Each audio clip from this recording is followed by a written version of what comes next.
Hello. I'm not sure if I can see you when I sit down. Maybe I should stay standing. Hi everyone. We got a microphone. No. Oh yeah.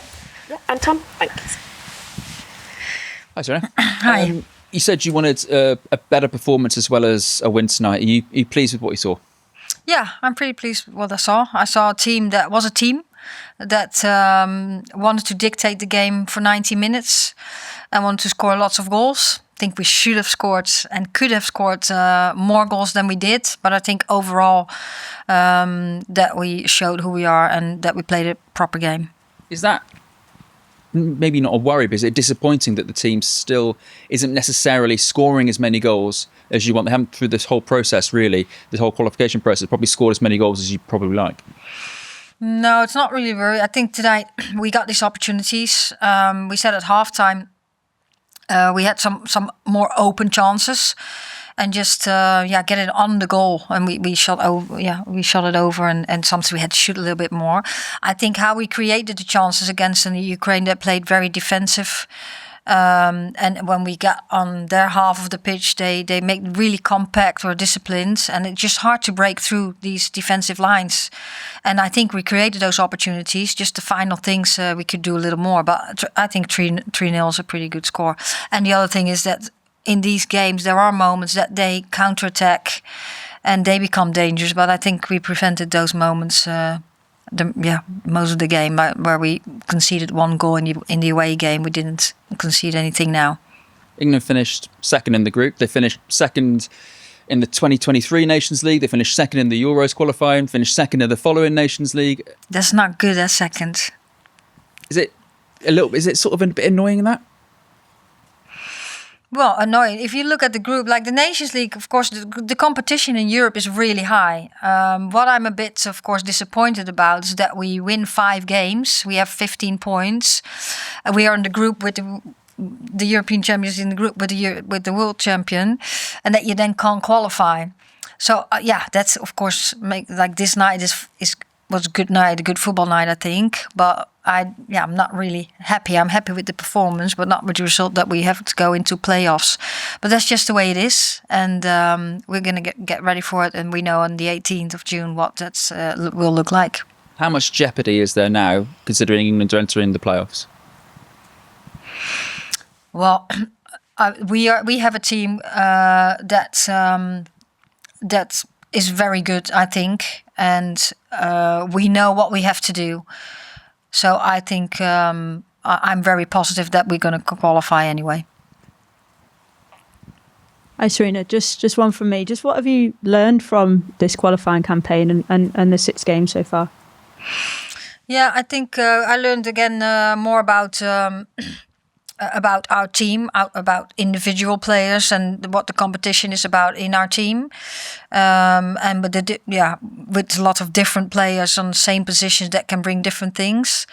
I think what we see all the time is that in Europe, in the Nations League, how it's set up, that's going to be more and more competition, and of course we're a year out, so you don't, like now, I know where we are now, but you don't know the availability in October, in November, and you hope that the most players that compete for a spot in the squad will be fit the next period. Oh, we have to move, I think, and of course within that year as much as possible.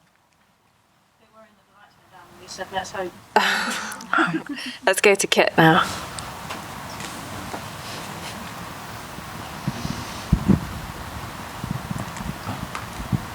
Hi, Sarina. You've talked about the situation with the format and the way qualifying is at the moment. Would you like to see the qualifying format change with UEFA, given that the sole reason you've not qualified is one loss against the world champions? Yeah, well, I think the Nations League brought more competitive in Europe, more competition in Europe. I think that's a good thing, because you always have to show up. And I think for the fans who come to the game, when you get to see these exciting games, that's really nice. What we've also noticed that we have played against Spain so many times, and I was really excited with this campaign that we had Iceland in the group and Ukraine, because we hadn't played them. Well, Belgium we had a couple of times too. So, yeah, there's something. I think there's something for UEFA, but there's something that to have a look at least. But the good thing is there's a lot of competition, and that's a good thing. And looking ahead to this autumn, obviously we'll be playing the playoffs. How does that impact your preparation for the World Cup, assuming you get there, compared to having a chance to, say, play friendlies in the autumn against teams from around the world? Yeah, well, that's exactly how you say it. We had two scenarios. One scenario where we have playoffs, and we know the 18th what that will look like. And if we would have qualified now, we would have the opportunity in October and November, December to play friendlies and to get already your aim on Brazil. That's not the case, and that's the way it is. So we find a way to get prepared anyway. And just finally from me, we won't see you for about 4 months now. Does this break give you any chance at all to think about your own future beyond 2027? Oh, probably. But first I'm going on a holiday, and then I'll watch some football too, because there's some different football. We are in conversations all the time, and after that, well, there's also the American competition they're still playing, so I'll follow that. So it's going to be a bit different than the last summer, but the future, I don't know yet what it looks like. Thanks. We'll go to Tom next. Thank you. Hi, Sarina. How hard a conversation was it with Freya Godfrey to leave her out, and is she a bit unlucky not to be involved today? Well, it's always hard to have conversations for players to which you actually want in your squad, but you can only pick 23. So that's that's hard. But at the same time, I gave her clarity why I made that decision, and that's the way it is right now. Also, she has come into our environment not so long ago, and she has felt it. She's learned about it, and she knows now where she needs to step up, what she needs to do. While she did do some very good things with us, and that's what she did with London City too. We're having a lot of competition in many positions for the lionesses. And I suppose following on from Kit's question about the autumn. I think I'm right in saying there might not be any friendlies now for the next year for your team with the Nations League. So that's correct. What will be your message to those players, maybe who are on the more fringes of the squad? Who knowing that it'll be competitive games for you now. Are they going to get opportunities to play over the next 12 months and try and force their way into the starting team? Yeah, we're always following players. So we have conversation about that. That's of course a big part of our job. And of course, players know they like we talk to more players than only 23 players, and they know where they stand and why we would select or not. Of course, we have close connections with the under 23s too, so we're really updated about those players, and it gives us an opportunity. Well, we take the opportunity to watch a lot of players, and we think we make right decision to pick when we pick the squad and who's available, of course. And sometimes for a player, it gives an opportunity to come in our environment when there's a couple of players injured, and sometimes that's not the case.